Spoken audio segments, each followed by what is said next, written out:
Let's get started talking about your perfect prospect profile. First, before we do that, I'm your host, Professor LaTanya White, entrepreneur, educator, mentor, and coach. And I actually want to point out something to you just so that you can see that expertise is a continuum. It's always happening and always unfolding.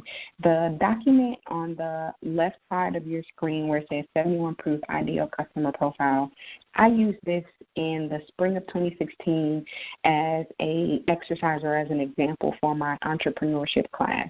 And here we are in the fall of 2016, and you'll see that there is much more or much better branding with the document. You can see that there actually is official letterhead.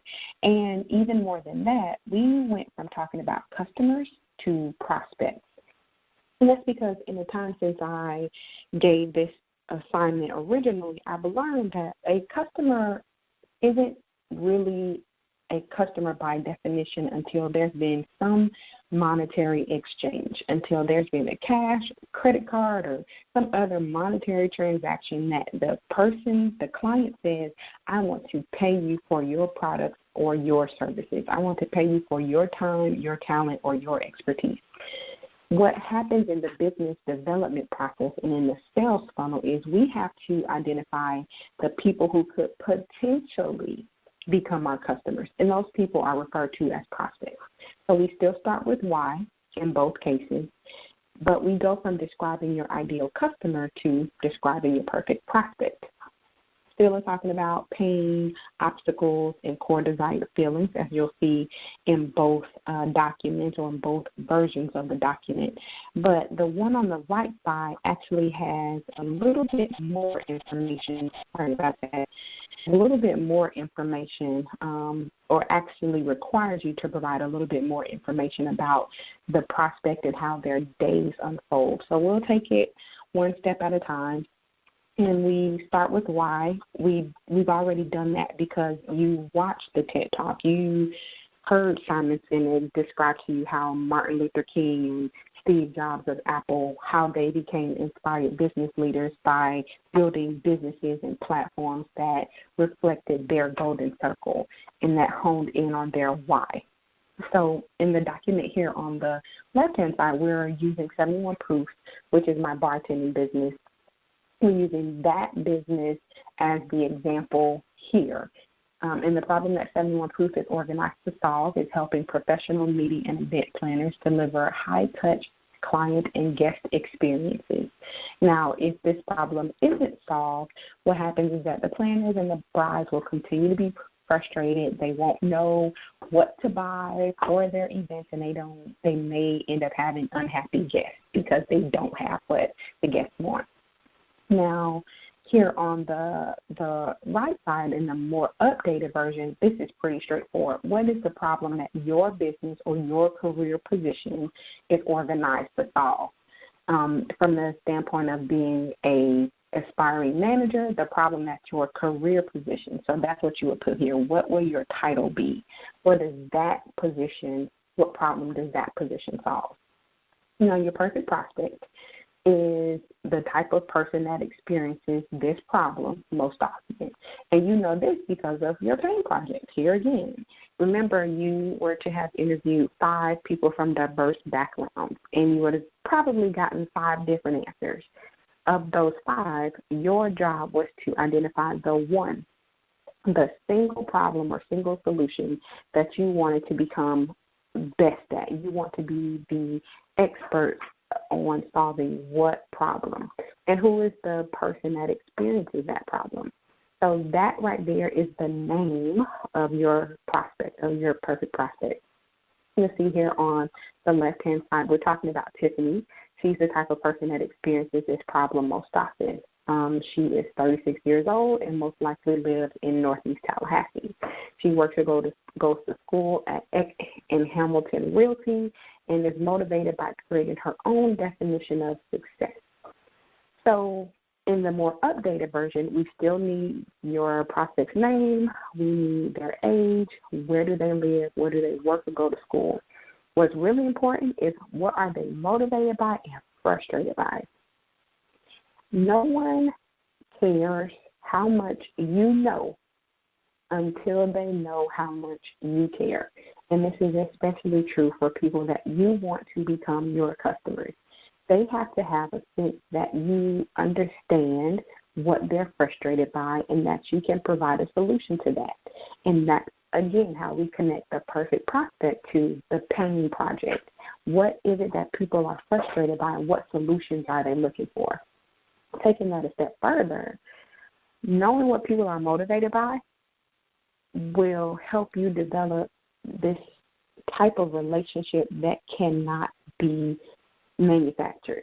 If you can understand and connect with people through their motivations, either through their family, through their own definitions of success, through helping and serving others, knowing what people are motivated by will help you build relationships that will make it easier for you to sell to them. But, of course, it has to be delivered in an authentic way. So where is your customer most likely to spend his or her free time? Where can they be found volunteering? This section here, your customer is most influenced by people, brands, and organizations like who?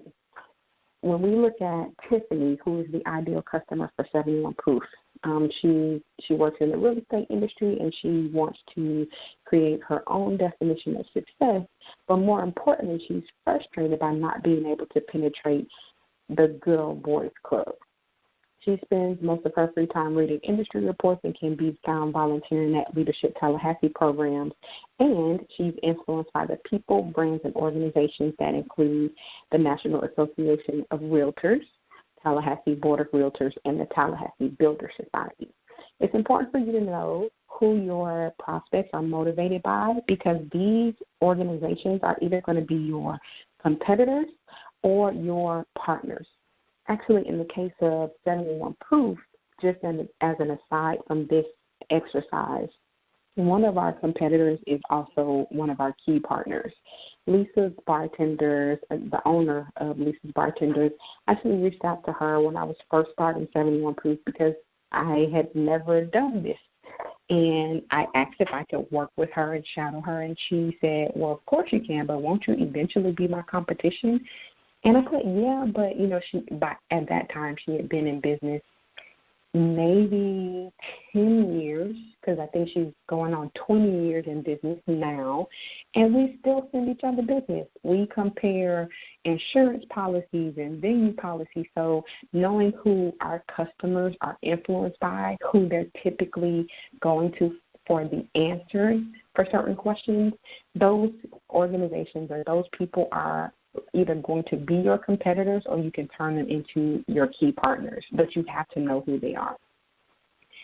Now, from there, knowing who they are, your customer, your prospect is getting information from those organizations they're influenced by from social media.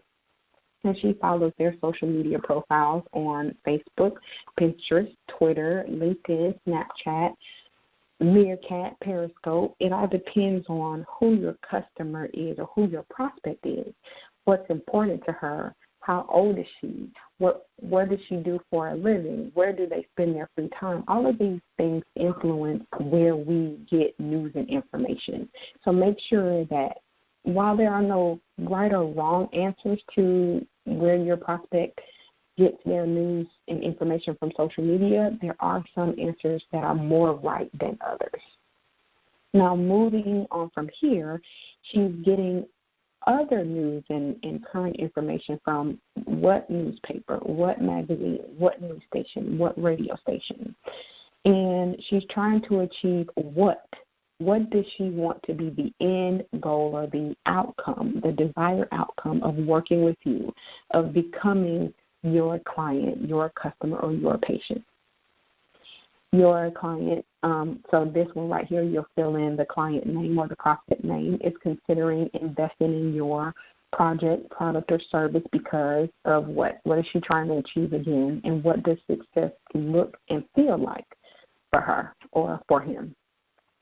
So if this project doesn't achieve its outcomes or doesn't achieve what your client wants it to do, what will the financial cost be? So let's say they become a client. How much did they have to pay you to become a client, and what happens if your products or services don't produce the outcome that they anticipated? What's the financial cost? And then what's the emotional cost of that? Would they feel depressed or angry? Could they get fired? And, the shame and embarrassment of that. So not just the financial cost, but the emotional cost associated with what happens if this just does not work. And so if the problem doesn't get solved, what might happen as a result? Focusing on pain, obstacles, and core desired feelings. Again, we know the pain point because you've conducted your pain project, but the pain point that your prospect by name experiences with this problem is what?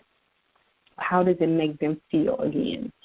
The obstacles that he or she faces with this problem is, again, are we talking about depression, embarrassment? Will they not graduate from college? Will they fail the third grade? What are the obstacles that are faced because of this problem? And how does your prospect really want to feel? So you'll see this is actually a hyperlink where it says desires to feel. It's a hyperlink, which I already have open. Danielle Laporte is the author of a book called The Desire Map. And this book was inspired by Danielle having a conversation with her boyfriend at the time, around New Year's Eve, getting ready for New Year's resolutions. And it dawned on her that if she would just focus on how she wanted to feel once she lost the 10 pounds or began eating better and spent more time working out, if she focused on how she wanted to feel and not what she thought she had to do to get that feeling, then her entire experience would change. And that's how the Desire Map was born. But when I ask you, how does your prospect want to feel, you have to go deeper than your prospect wants to feel happy. We all want to feel happy, but how powerful would it be if you can say your prospect will feel aligned, if they would feel unified, if they would feel beautiful, if they would feel powerful or soulful, or if they would have clarity, if they would be delighted. These core feelings are what I want you to be able to articulate on behalf of your client. This is important because when we get to talking about your marketing messages, your sales letters, and your copywriting, you have to use the language that your prospect will use. And this is important because, again, it demonstrates to them that you understand what they're frustrated by and what they're motivated by. Okay, so let's move forward. The idea that XYZ, that she'll lose her job or that she'll never start her business, is what keeps your customer up at night. So if you were to eavesdrop on him or her having a late-night conversation with their significant other or their best friend, what would they be talking about? You need to know these things. You have to take your best guess about these things. And what would your prospect say to herself? So if she says, if I could just figure out how to start my business, I could quit my job. If I could just figure out how to study better for this accounting exam, I can pass this class and graduate on time. So you'll want to think about what are they saying if they could just do what would happen. And then from there, when they're doing their research about this particular pain, problem, or frustration that they face, what keywords are they using when they're searching online? Starting a business, accounting tutorial, fashion design. What are the keywords that they might put into a Google search engine when they're looking for a solution to this problem?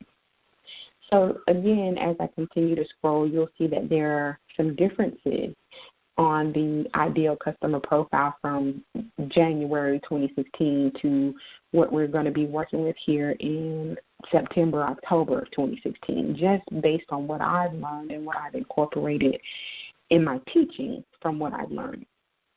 And this document on the right-hand side, we're going to get into talking about the channels building blocks from business model generation. That's what BMG stands for. And there are 5 phases, but we'll only cover the first one in depth.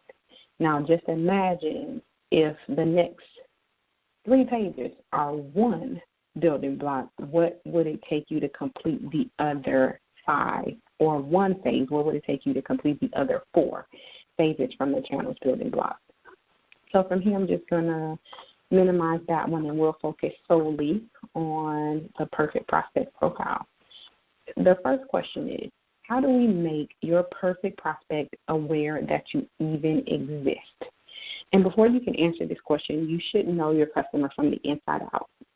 Up until now, we've talked mostly about what's happening on the outside. What are they showing people on the outside? We talked a little bit about, what keeps them up at night and what their core desired feelings are, and that's a little bit of internal exploration, but we need to go deeper. And what we need to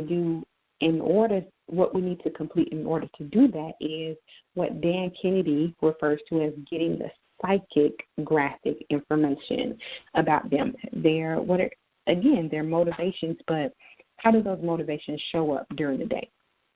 So what we're going to do is look at the different parts of their day and how they walk through that day, where they get news and information, and how the things that they consume, the news, data, and information they consume, are reflecting their decision to buy or possibly not buy your product and service.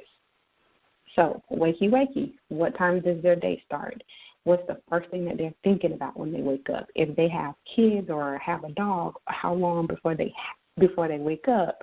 How much time before they wake up?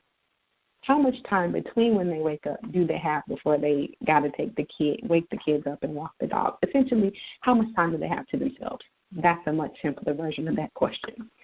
What technology are they using during this time? I know a lot of us roll over and check our phones, but then some people are turning on the radio or listening to podcasts or to the morning news.